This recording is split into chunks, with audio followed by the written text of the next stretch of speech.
अब जब केपी शर्मा ओली भाग गए हैं यहाँ से, आपको क्या लगता है किस तरीके का नेता यहाँ पर होना चाहिए? मोदी जैसा यहाँ पे होना चाहिए। पीएम ने कहा कि ये जानकर बहुत दुख हुआ कि इसमें कई युवाओं की जान चली गई। वो इंडिया का मोदी है ना, मोदी जैसा सरकार होता तो यहाँ पे पूरा थोड़ा कुछ आगे जाता नेपाल भी। प्रेसिडेंट और आर्मी के चीफ के साथ बात करेंगे और आप बोल दीजिएगा इंडियन मीडिया और प्राइम मिनिस्टर मोदी जी को बोल दीजिए हमें तुरंत मीडिएशन टीम चाहिए। नेपाल के अंदर जी तख्ता पलट हो गया है, प्राइम मिनिस्टर ने रिजाइन कर दिया और मुल्क से भागने की। नेपाल बहुत खुश है, इसीलिए है ना अब सब वो मोदी जैसा सरकार आना चाहिए। लेकिन इंडिया से मीडिएशन टीम चाहिए, नहीं तो इधर नेपाल में सब तरह विध्वंस हो जाएगा। पीएम ने कहा कि नेपाल की स्थिरता, शांति और समृद्धि हमारे लिए अत्यंत महत्वपूर्ण है।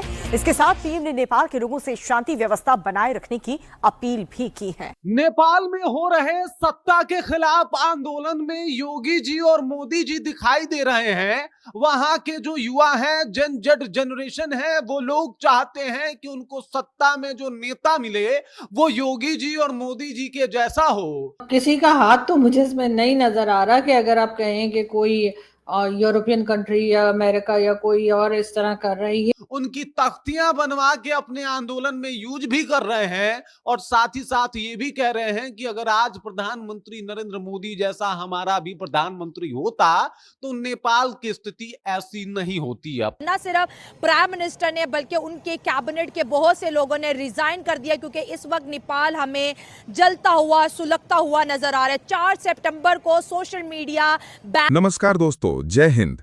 ALN भारत में आपका स्वागत है। दोस्तों, नेपाल के लोग खुले तौर पर कह रहे हैं कि उन्हें मोदी और योगी जैसी मजबूत सरकार चाहिए। उनका कहना है कि भारत में नरेंद्र मोदी और उत्तर प्रदेश में योगी आदित्यनाथ में जिस तरह विकास, पारदर्शिता और मजबूत शासन दिया है, वैसा ही सिस्टम नेपाल में भी होना चाहिए। लेकिन इस बीच नेपाल में हालात बिगड़ गए हैं। राजनीतिक अस्थिरता और नेताओं की खींचतान ने हिंसा का रूप ले लिया है। कई जगहों पर लोग सड़कों पर उतर आए हैं। टकराव और विरोध तेज हो रहा है। इसी तनाव के बीच प्रधानमंत्री नरेंद्र मोदी ने नेपाल के लोगों से शांति की अपील की है। मोदी जी ने कहा कि भारत हमेशा नेपाल के साथ खड़ा है, लेकिन किसी भी देश का असली विकास तभी संभव है जब वहां स्थिरता और शांतिपूर्ण माहौल बना रहे। नेपाल की जनता का गुस्सा साफ है। वे कह रहे हैं कि बार बार सरकारें बदलने और नेताओं की लड़ाई से उनका भविष्य अंधेरे में चला गया है। अब उन्हें चाहिए मजबूत नेतृत्व जो भारत की तरह निर्णायक फैसले ले सके। इस बयान ने पाकिस्तान को सबसे ज्यादा चौंका दिया है, क्योंकि वहां की जनता भी अक्सर भारत से तुलना करती है। पाकिस्तान की मीडिया में ये चर्चा जोर पकड़ रही है कि नेपाल जैसे छोटे देश में भी लोग भारत की ताकत और मोदी योगी मॉडल की मिसाल दे रहे हैं। यानी नेपाल की पुकार साफ है, हमें चाहिए मोदी जैसा नेतृत्व और योगी जैसी सख्त व्यवस्था। बढ़ते हैं वीडियो में। किया गया नेपाल के अंदर वहां की आम जनता की आवाज को दबाने की भरपूर कोशिश की। एक सॉफ्ट प्रोटेस्ट आज इतना हार्श हो गया है कि पार्लियामेंट को जला दिया गया है और पब्लिक जो है बहुत ज्यादा एग्रेसिवली रिएक्ट करती हुई गवर्नमेंट के खिलाफ हमें दिखाई दे रही है। अगर हम बात करें जनरेशन जी की तो उनका ये कहना है कि ये सिर्फ सोशल मीडिया के बैन की बात नहीं है, हुकूमत हमारे हक पे डाका डाल रही है, नेपोटिज्म हमारे मुल्क के अंदर है और करप्शन ने हमें खोखला कर दी है। 2024 में बांग्लादेश के अंदर तख्ता पलट हुआ, 2022 में श्रीलंका के अंदर तख्ता पलट हुआ और 2025 में नेपाल के अंदर। और ये एग्रेशन ऐसे नहीं आया, गवर्नमेंट की जानिब से अवाम के ऊपर स्ट्रेट फायरिंग की, वाटर कैनन का इस्तेमाल किया, रबर बुलेट्स का इस्तेमाल किया गया और अपनी ही अवाम को क्रश करने की भरपूर कोशिश की गई। और आज ही देखा जाए तो 350 के करीब जो है नौजवान जख्मी हालत में अस्पतालों में मौजूद है।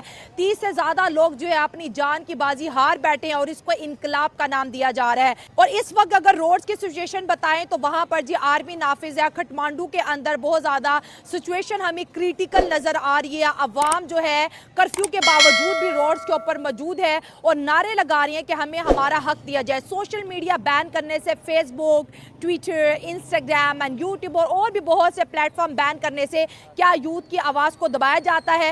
ये जो गेम चल रहा है ना दोस्तों नेपाल में इस वक्त आग लगी हुई है, ये इसी आदमी की बेवकूफी की वजह से है, केपी शर्मा ओली की वजह से। He has compromised himself to such an extent that he is seen as an extension of Beijing. इसलिए वहां पे सब गेम्स हो रहे हैं। केपी शर्मा ओली जब दुम दबा के भाग गया है, ये बंदा नेपाल का प्रधानमंत्री था, ये चाइना का पिट्ठू है और ये बंदा चाइना के सारे काम करता है। जब चाइना ने 5 गांव घेर लिए थे नेपाल के, चुप बैठा था। चाइनीज आए, चाइनीज ने उन नेपालियों को इकट्ठा करा और वहां पे मेगाफोन लेके एक अनाउंसमेंट करी सबके सामने कि देखो आज के बाद तुम सब चाइनीज हो। घेर ली जमीन, उसको चाइना बना दिया, लोगों को बोल दिया कि आज के बाद तुम नेपाली नहीं, तुम चाइनीज हो। दे टुक अवे दैट टेरिटरी। ये बंदा चुपचाप बैठा रहा। ये तो रिसेंट बात है, ये 2-3 साल पहले की बात है।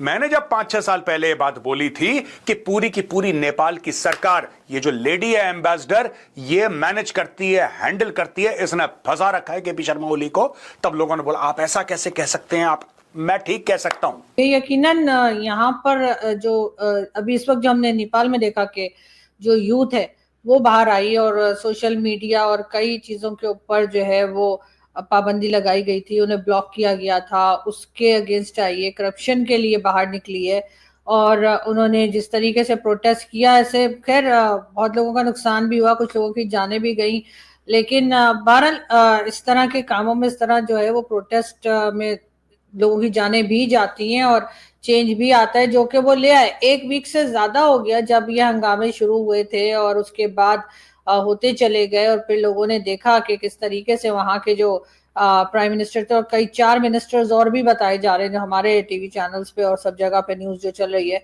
उस हिसाब से कुछ मिनिस्टर्स और भी हैं जो रिजाइन करके और हट गए अपनी सीट से। तो मेरा ख्याल इस तरह के चेंजेस कभी कभी आते हैं कंट्रीज में और इसको आप ये भी कह सकते हैं कि हमारे यहाँ जो बात की जा रही है कि जैसे आपने भी कहा कि नेपाल में हुआ, उससे पहले बांग्लादेश जो है वहां पर भी इसी तरीके से देखा गया। पाकिस्तान की जहां तक आपने बात की तो पाकिस्तान में तो जी ये गवर्नमेंट चेंज उसके बगैर भी होती रहती है, लेकिन ये जरूर है कि जो आपके आसपास जितनी कंट्रीज हैं उनमें गड़बड़ चल रही है। दूसरी तरफ ये भी बात सामने आई है कि टिकटॉक को सिर्फ प्रमोट किया जाएगा, इसके लिए नेपाल गवर्नमेंट को अच्छा खासा मुआवजा भी चाइना की तरफ से दिया गया। एक ऐसा मुल्क जिसकी इकोनॉमी टूरिज्म पे डिपेंडेंट है, जिसकी जीडीपी बहुत ज़्यादा स्मॉल है, और इस तरह की जो बदलाव है, इस तरह की एक बड़ी डेवलपमेंट क्या गवर्नमेंट को घुटने टेकने पे मजबूर करेगी। एक के बाद एक सीना वहाँ पर गोली खाने के लिए तैयार है। रजीम चेंज हो चुका है नेपाल में भी। अवाम इस इनकलाब को किस तरह देखती है, और मैं यही कहूंगी कि जिस और जवानी चलती है उस और जमाना चलता है। जवान खून को आप नहीं दबा सकते, उनके हक की आवाज को आप नहीं छीन सकते। और उनमें बार बार गवर्नमेंट्स भी चेंज हो रही हैं और बहुत तरह के चेंजेस आ रहे हैं। और नेपाल को लेकर, और नेपाल और बांग्लादेश 2 ऐसी कंट्रीज हैं जिनके तो बॉर्डर भी भारत के साथ लगते हैं और वहां से लोगों का आना जाना जो है वो बहुत ज्यादा मुश्किल पहले भी नहीं था, और अभी फिर आप लोगों को थोड़ा सा अलर्ट हो जाना पड़ेगा कि कहीं ऐसा ना हो कि ज्यादा लोग आपकी साइड पर आ जाएं और फिर आपको आगे प्रॉब्लम आए। लेकिन डेफिनेटली ये बहुत बड़ा चेंज है जो इस तरफ एशिया में इस वक्त दिखाई दे रहा है।